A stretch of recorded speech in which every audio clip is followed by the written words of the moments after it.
ગોંડલના પૂર્વ ધારાસભ્ય જયરાજસિંહ જાડેજાએ આમ આદમી પાર્ટીના નેતા જીગીશા પટેલ છે તેમને જડબાતોડ જવાબ આપતા કહ્યું છે કે જે લોકો ગોંડલમાં ગુંડાગીરી કહે છે પરંતુ તેમના શરીરમાં જંતુ છે અને તેમનું શરીર દુખે છે। વૈષ્ણવજન તો તેને કહીએ જે પીડ પરાઈ જાનાને રે।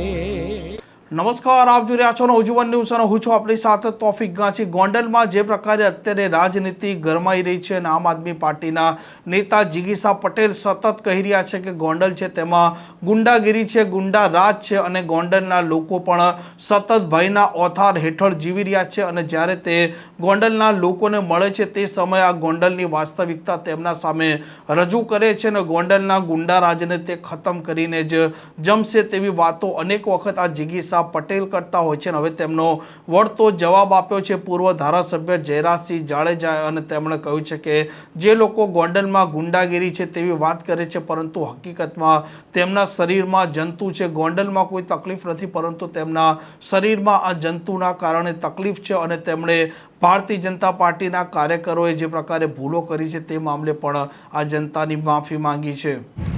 ચોરખડી બાવી એટલે મને ઓલો બાવીનો લબુક્યો યાદ આવી ગયો। લબુક્યો ને? હા, લબુક્યો પતી ગયો। તો હવે લબુક્યા સિવાય બીજું કઈ આમ વધારાનું વજન વાળું હોય આવી જાય કઈ આ બધું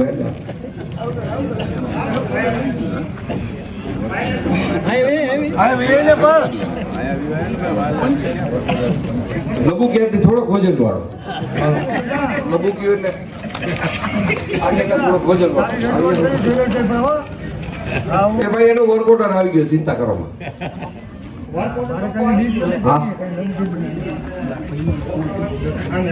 ગીતાભાઈ આપી દીધો છે। તાલુકામાં તપાસ કરી તો ત્યાંથી એમ કીધું છે કે વર્ક ઓર્ડર નીકળી ગયેલો છે। તો અમારા ગામના કયા કાગડા આ લોકો રાખીને રાખ્યું એમને બાકી એ અમારા ગામને જણાવજો તમે જાહેર સભામાં કીધું। મારી એટલી હું જ કહી દઉં કે ખાતમુહૂર્ત કાંઈ વાંધો નહીં। તમે મને એકવાર ખુરશીની સામે બેહારીને કીધું હતું કે કાંઈ દીકરા તકલીફ પડે ને તો હું અહીંયા ઊભો હોઉં અને મારી આ તકલીફ હતી ને મારો હારો ઈ થઈ જાય લબુક્યો પઈ તો આ ઈ લબુક દઈને પતી જાય પણ આ કોને રોકીને રાખ્યું છે ને ઈ ગામને અમારે જાણવું છે। ઈ જોશો બેસો હવે જરાક જણાવજો। એવું કામ કરતા હોય ને વહેલા મોડું થોડું થાય ભાઈ। આ ભાઈએ વાત કરી થઈ જશે, કોઈ ચિંતા કરો માં। પણ મારે ચોરખડી ગામને એટલું યાદ કરાવવું છે। અગાઉ જો કે કદાચ કોઈ યાદ તો કરાવ્યું હશે ગોરધનભાઈ, આપણે જ્યારે સરકાર મગફળીની ખરીદી કરતું આપણા બધા કેન્દ્રો ચાલુ હતા, તમે બધા વાકેફ છો ને? લગભગ કેન્દ્રમાં કોઈની મગફળી પાછી નથી ગઈ। ભાષણ નહીં પણ આપણે વાત કરી કોઈની મગફળી પાછી ગઈ છે? હા, આપણે કાંદું કહીએ એવું કાંદું ગયું। હવે મારે તમને બીજો પ્રશ્ન એ પૂછવો છે કે બધાય કેન્દ્રો આપણા વ્યવસ્થિત હાલતા હતા દિવેશ, એમાં વિરોધ કેને ઉપાડ્યો? તમને કોઈની યાદ છે કે નથી? નામ લઈ જાવ ને ભાઈ, હાવેડો હું કેને વિરોધ ઉપાડ્યો? બાકી જે કેન્દ્રોની અંદર તમારું કાંધા જેવું કે જેવું જાતું હતું એવું બધા લઈ લેતા હતા? માન સન્માનથી તમારું કોઈ અપમાન કરતું હતું? માર્કેટ યાર્ડમાં તમને કોઈ ધક્કામુક્કી કરે છે?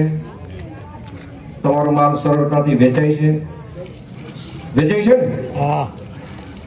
હવે અમુક માણસને એવા જંતુ શરીરમાં પેદા થયા છે એમ કે ગોંડલમાં નકરી ગુંડાગીરી છે। હવે ગુંડાગીરી છે કે નથી એ કારે તમે ઊંચા હાથ કરીને કહો છો ગોંડલમાં ગુંડાગીરી છે કે નથી? કેવો વારા કે છે કરોડપતિ? જો હું ગોંડલમાં આ વાત કરવાનો છું, આ ગામમાં આ વાત કરું। એક ભાઈને છે ને આ બાજુની આંખ નહોતી એટલે અત્યારે હું આ બાજુ ઊભો છું એટલે મને આ આંખ નથી એવું તમે માની એટલે હું ઊભી બજારે ગામમાં નીકળ્યો એટલે મેં ગામમાં મને કરોડપતિ મળ્યા એટલે મેં કરોડપતિને એવું પૂછ્યું કે કરોડપતિ આ બાજુની બજાર કેમ બંધ છે? એટલે કરોડપતિ મને એમ કીધું ઓલા જાવેદ તમે પાછા આવશો ને ત્યાં બજાર ખુલી જાય, કારણ કે આ એટલે આમ ખરું એટલે આ ખાવી જાય ને એટલે આ બજાર ખુલી ગઈ. બીજી વાત તમને એવી કરું, મારી વાત તો તમે મર્મો સમજી જાજો. એક ભાઈ દવાખાને ગયા, દવાખાને એને ડોક્ટરને કનકભાઈ એવું કીધું કે મારું આખું શરીર દુખે છે, કે તમને ક્યાં ક્યાં દુખે છે? એટલે એને પોતાએ જમણા હાથની આંગળીથી મને અહીંયા દુખે છે, મને અહીંયા દુખે છે, મને અહીંયા દુખે છે, મને અહીંયા દુખે છે, જ્યાં દુનિયામાં દુખે છે. એટલે ડોક્ટરે એને એવું કીધું કે તમે બીજો હાથ કાઢો. એટલે એને આ રીતે બીજો હાથ કાઢ્યો. હવે તમે તમારા શરીરને અડો જોઈએ. એટલે કસાય બહુ ક્યાંય નથી દુખતું. હકીકતે એની જમણા હાથની આંગળી પાકેલી હતી. સમજી ગયા તમે? મારો કહેવાનો મતલબ તમે સમજો છો? ઈ આખા પાકી ગયેલા છે એટલે એને એમ થાય છે કે અમારું શરીર દુખે છે, અમારું શરીર એટલે ગોંડલ માને છે, અને ગોંડલમાં ગુંડાગીરી છે એવું માને છે. ફરીથી પૂછો, ગુંડાગીરી છે? નથી. આવી વાતોમાં તમે કોઈ ચરખડિયા તો રાજાશાહીથી ગોપાલભાઈ ખૂબ જ આગળ પડતું ગામ છે, ખૂબ કેળવાયેલું ગામ છે. એટલે હું તમને ટૂંકમાં જ વિનંતી કરવા આવ્યો છું, ઉપર નીચેના બે ઉમેદવાર. તમને હું 26 તારીખ સુધી એવી વિનંતી કરું, કદાચ સરપંચની કઈ ભૂલ હોય, કદાચ દિવેશની કઈ ભૂલ હોય, અમારી તો કઈ નથી ને? ના ના. તો તમે બેયની ફરિયાદ કરવા અમને આવજો, અમે એ ફરિયાદ સાંભળશું, અમે એનું નિરાકરણ કરશું. પણ એવું ન કરતા કે આપણે ઓલો શેઠે કૂતરું ભાત વીકી નાખે. ગોપાલભાઈ, ખેડૂતના ભાગમાં ભાત ન આવે અને ભાત વિખાઈ જાય એવું ન કરતા. નાનું મોટું જે કાંઈ તમારું અટકેલું હશે એની હું તમને ખાતરી આપું છું. હમણાં જે ચોખવટ થઈ ગઈ કે વર્ક ઓર્ડર મળ્યો છે નથી મળ્યો, એમાં પંચાયતની ક્યાંય ભૂલ હશે, ક્યાંય ઢીલ હશે, આ બાજુ દિવસની હશે, પણ અત્યારે તમે બધું ભૂલી જજો એવી વિનંતી કરવા માટે તમને હું આવ્યો છું. ભૂલી જશો ને નાનું મોટું? યાદ નહીં રાખો ને કોઈ એવું. આજે થવાનું છે, કાલે થવાનું છે. હું જવાબદારી લઉં છું, આ ગામના ચોકમાં કહું છું. જ્યાં રોડ જોઈને મને આનંદ થયો. હજી આપણે વિકાસની ગતિ જાળવી રાખવાની છે. હજી આ ગામમાં ઘણું ઘણું આપણે કરવાનું છે. બધા માતાઓને પણ હું એક વાત કરીશ તો આનંદ થશે. આપણા તાલુકામાં બધે ગેસ, ઘરે ઘરે ગેસ આવે છે, ખબર છે ને તમને? અનીરા સુધી પહોંચી ગયો છે. લગભગ ટૂંક સમયની અંદર આપણા આખા તાલુકામાં, ગોંડલ શહેરમાં ઘરે ઘરે ગેસ આવશે. એ પણ આપણા માટે બહુ આનંદની વાત છે. એટલે આવી ક્ષણિક કોઈ વાતની અંદર કોઈ બહારના ઉમેદવાર આવે, તમે અમને તો 3 વર્ષથી ઓળખો છો ને, આજકાલના ઓળખતા નથી. આ નવા ઉમેદવાર ગામમાં જે આવ્યા છે એને તમારી 4 આંખ ઉકેતી જ ભેગી થઈ. વધીને લગભગ આજે 6 મહિના થયા છે. અમે તમારી આંખની શરમ તો ખાશું ને. તમે આવીને ઉભા રહેશો તો અમને એટલી ખબર પડશે કે આ ચરખડી ગામના કરોડપતિ છે, અમને શરમ થશે ને. બહારથી આવવા વાળા તમને કોઈ ઓળખતું જ નથી. નથી તમારી ઘરે કથામાં આવ્યા, નથી તમારી ઘરે લગ્નમાં આવ્યા, નથી તમારી ઘરે મરણમાં આવ્યા, ગોરધનભાઈ. અને સીધે સીધા એના માટેનું કાંઈક અનાજ પકવવા આવ્યા છે, ખીચડી પકવવા આવ્યા છે. આવા લોકોને બરોબર ધ્યાનમાં રાખજો. એ હારીને વયા જવાના છે એની હું તમને ગેરંટી આપું છું. ગોંડલમાં હારા હારીને વહી ગયા છે, તમને બધાને યાદ છે. આપણે એક રહેવાનું છે, આપણે એક રહેવાનો સમય છે.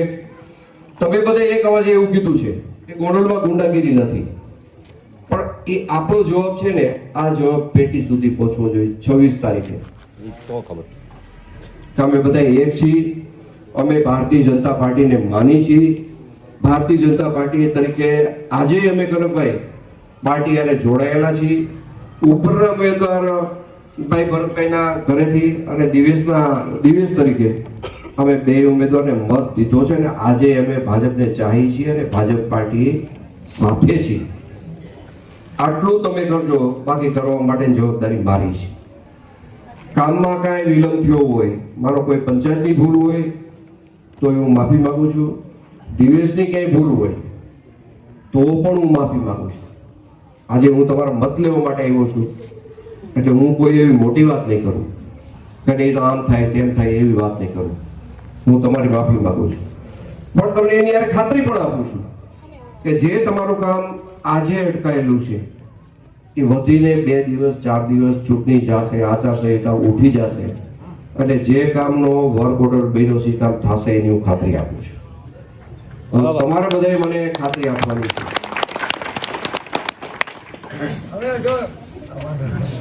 બે હાથ ઊંચા કરીને તમારે મને ખાતરી આપવાની છે કે આપણા તાલુકા પંચાયતના ઉમેદવાર, આપણા જિલ્લા પંચાયતના ઉમેદવાર